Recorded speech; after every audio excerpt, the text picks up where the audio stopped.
6 kilometre. बस सेवा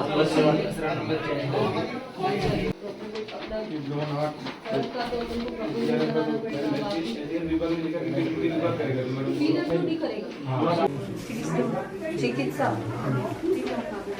तो क्या चिकित्सा वाले ज्यादा आ रहे हैं, अब क्या करें। मैं बात करती हूँ।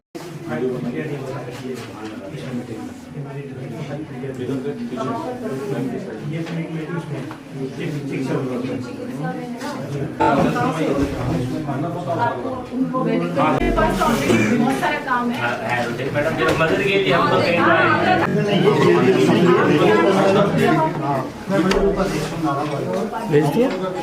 आज भारतीय जनता पार्टी प्रदेश कार्यालय में कार्यकर्ता सुनवाई हुई है और जो भी समस्याएं सामने आई उनका हम लोगों ने प्रयास किया कि तुरंत ही समाधान निकालें और जो और भी कई सारी चीज़ें जो सामने आई उनको संबंधित मंत्रालय संबंधित अधिकारी से हम लोगों ने अभी बात की। कई समस्याएं डिस्ट्रिक्ट लेवल की थी तो डिस्ट्रिक्ट कलेक्टर से बात की, तो सभी समस्याओं का समाधान निकालने का हम लोग प्रयास करेंगे।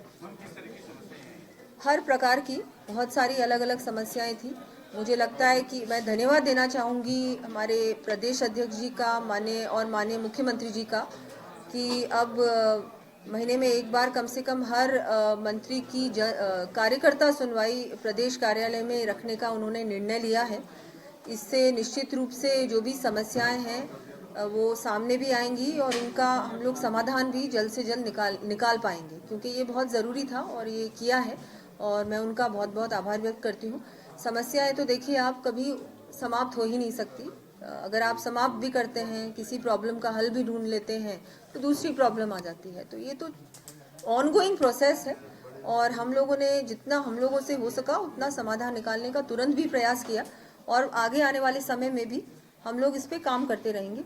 मेन बात तो ये है कि कार्यकर्ता की कोई भी ऐसी बात है जिसका वो प्रयास कर रहा था और नहीं हो सका, उसका कोई हल नहीं निकल पाया, तो वो हम लोगों के सामने रखकर हम लोग और पूरा हमारा ऑफिस अब उसका समाधान निकालने के लिए प्रयास करेगा। किस तरह की ज्यादा समस्या है मैम?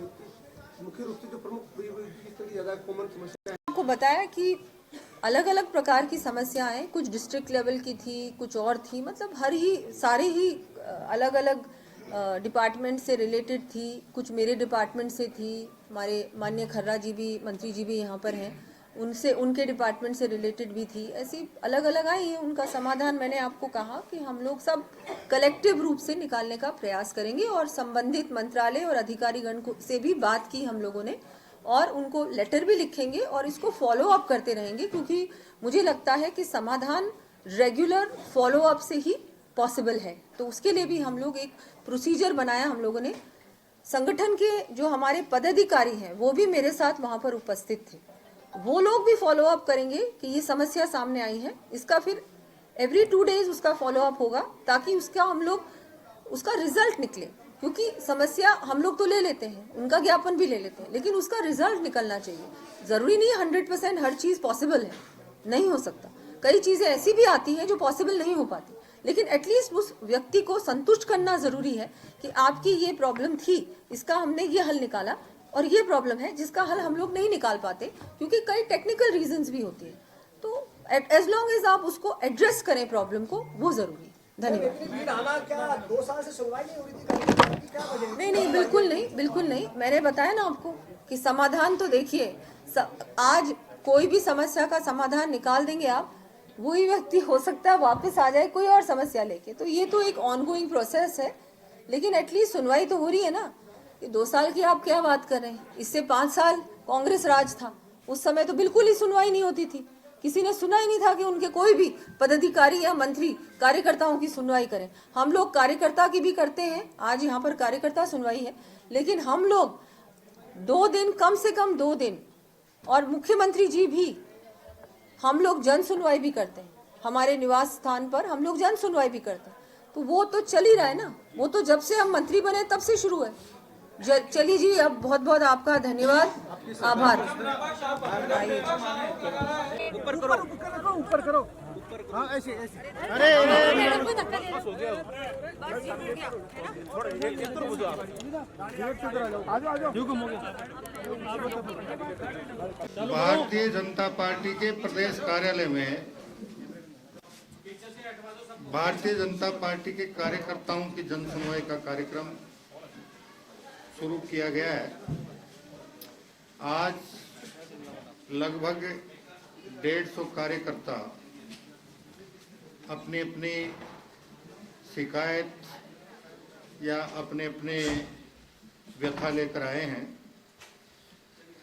आधे से ज़्यादा को सुन लिया गया है और जब तक हम हमारे अंतिम कार्यकर्ता को नहीं सुन लेंगे तब तक हम प्रदेश कार्यालय से बाहर नहीं जाएंगे। आम जन की जन सुनवाई हम रोज जब जयपुर में उपलब्ध होते हैं तो हमारे आवास पर करते हैं और बाकी समय में कोई अगर सचिवालय में आता तो सचिवालय में सुनवाई कर लेते हैं। लेकिन माननीय मुख्यमंत्री जी और माननीय प्रदेश अध्यक्ष जी ने भारतीय जनता पार्टी के कार्यकर्ताओं की सुनवाई के लिए भारतीय जनता पार्टी के प्रदेश कार्यालय में कार्यक्रम की शुरुआत करवाई है। आज माननीय दिया जी, माननीय उप मुख्यमंत्री राजस्थान और मैं दोनों ने मिलकर कार्यकर्ताओं की सुनवाई की है। अभी मेरे हिसाब से हॉल में 50-60 कार्यकर्ता बिना सुनवाई के रहे हैं। बीच में आप लोगों की बातचीत करने के लिए मैं जन सुनवाई छोड़कर इधर आया हूँ। जन सुनवाई करके जब तक हम अंतिम कार्यकर्ता को नहीं सुन लेंगे तब तक जन सुनवाई कार्यक्रम जारी रहेगा। वैसे किस तरह की सुनवाई में समस्याएं ज्यादातर आई है? किस तरह की? देखिए, अलग अलग तरह की शिकायतें हैं। कुछ विकास से संबंधित हैं, कुछ अतिक्रमण से संबंधित हैं, कुछ सरकारी कार्यालयों द्वारा समय पर काम करने से संबंधित हैं और कुछ कर्मचारी अधिकारियों के प्रति शिकायत से संबंधित है। तो जिस जिस प्रकार की शिकायतें आ रही हैं, सामान्यतः हम संबंधित अधिकारी को, संबंधित विभाग को भेजकर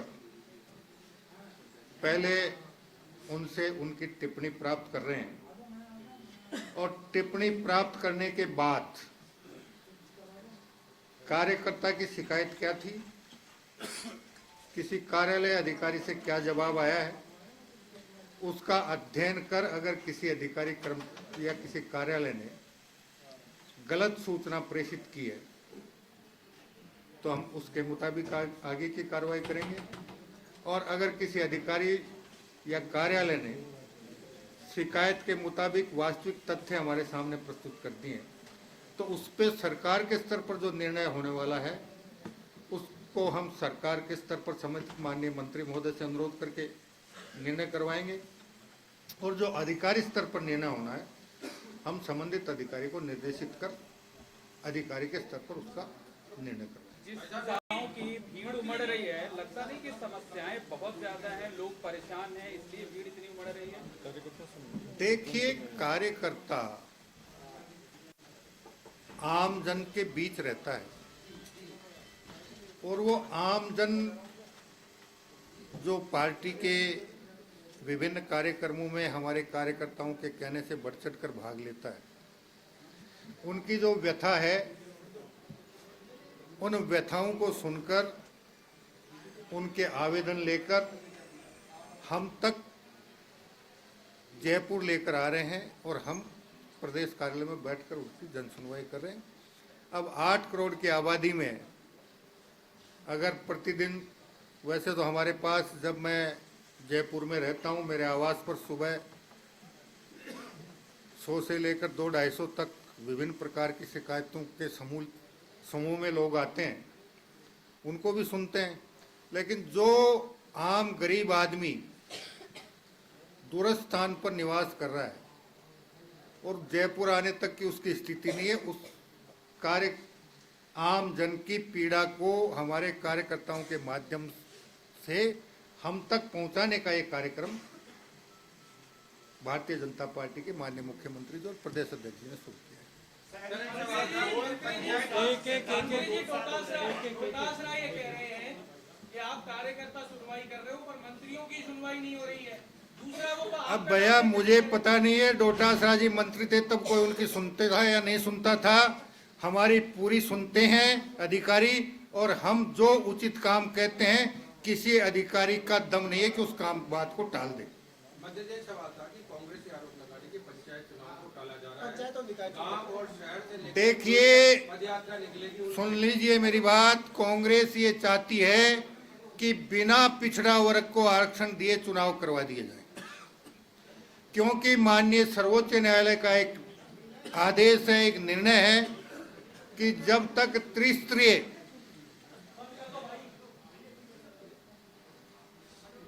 पिछड़ा वर्ग की आबादी के निर्धारण की एक प्रक्रिया उन्होंने तय की थी, वो प्रक्रिया पूरी नहीं होगी तब तक आप ओबीसी को आरक्षण नहीं दे पाएंगे, चाहे वो पंचायत राज हो और चाहे हमारे नगर निकाय। अब अगर कांग्रेस ये चाहती है कि बिना ओबीसी को आरक्षण दिए निर्वाचन करवा दिए जाएं, तो वो खुलकर मांग करे, वरना सर्वोच्च न्यायालय का जो निर्णय है उसकी पालना में राज्य पिछड़ा वर्ग आयोग अपना काम कर रहा है। अब ये इतना विस्तृत काम है कि उसमें जो समय लगेगा वो निश्चित रूप से लगेगा। प्रवृत्त हुई है और भारत का ये सौभाग्य है कि हमारे आदरणीय प्रधानमंत्री जी ने भारतीय योग क्रिया को अंतर्राष्ट्रीय स्तर पर मान्यता दिलवाई और एक योग दिवस की तारीख की घोषणा करवाई। ये लोकल बॉडीज के इलेक्शन में एजुकेशनल क्वालिफिकेशन और बच्चों का कोई नियम लागू करने की योजना है क्या? विचार मंथन चल रहा है, सभी पक्षों से इस दिशा में राय ली जा रही है और राय लेने के बाद सरकार माननीय मुख्यमंत्री जी के विचार विमर्श के बाद जो भी उचित होगा वो निर्णय लिया जाएगा। कहाँ गिर गई? गिरी नहीं, गिरवाई गई थी। बिल्डर जो ये बिल्डिंग बना रहे हैं, आप परमिशन दे देता है डिपार्टमेंट बनाने की, पर किस क्वालिटी की होनी चाहिए उसके ऊपर भी अब आप सख्ती बरतेंगे क्या? बिल्कुल सख्ती बरती, तब तो उस भवन को गिराया गया है और जिस भी आर्किटेक्ट ने और इंजीनियर ने उसके कागजात तैयार करके नगर निगम से स्वीकृति ली थी उसके खिलाफ भी कार्रवाई हुई। कई फर्जीवाड़े चल रहे सरकार में। सेवा शिविर लग रहे हैं, पिछली बार लगे तो उसमें जो रेस्पॉन्स सरकार चाहती थी उस अनुरूप नहीं आए हैं, तो अब क्या मतलब जिन लोगों ने वहाँ समस्याओं को लगाया था, आवेदन लगाए थे, उनको लेके सरकार कैसे निपटाएगी?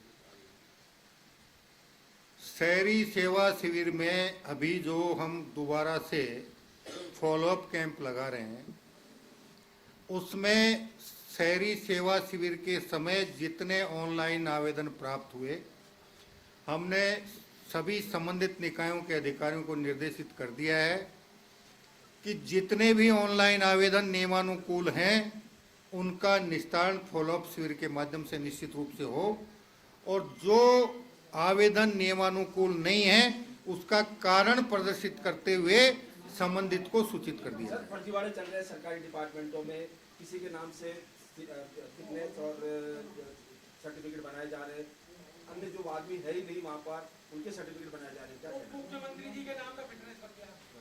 फिटनेस अब देखिए ये सृष्टि जब से शुरू हुई है ये दोनों तरह की शक्तियां इस सृष्टि में उपलब्ध रही हैं। कभी सदाचारी शक्तियां प्रभाव में रहती हैं तो कभी राक्षसी प्रवृत्ति प्रभाव में रहती है। वो अपने कुकर्मों से कभी पीछे नहीं हटती। जैसे जैसे सदाचारी शक्तियों के सामने उनके कुकर्म आते हैं वैसे वैसे उनका इलाज किया जाता है। इलाज करेंगे पूरी इस तरह की जो गड़बड़ियाँ होती है उनका। जिसने गड़बड़ी किया निश्चित रूप से उसके खिलाफ कार्रवाई होगी। Thank you sir. धन्यवाद। बोलिए। प्लॉट मैंने आपसे बहुत पहले भी निवेदन किया था, बैठ के आप आपस में सहमति बना लो और जिस दिन आप सहमत होकर ये कह देंगे कि हमारे सब पत्रकारों बंधुओं के बीच में ये सहमति बनी है हम उसी के अनुरूप आगे की कार्रवाई शुरू कर देंगे। हैं? हाई कोर्ट आप लोग गए हो, हम नहीं गए।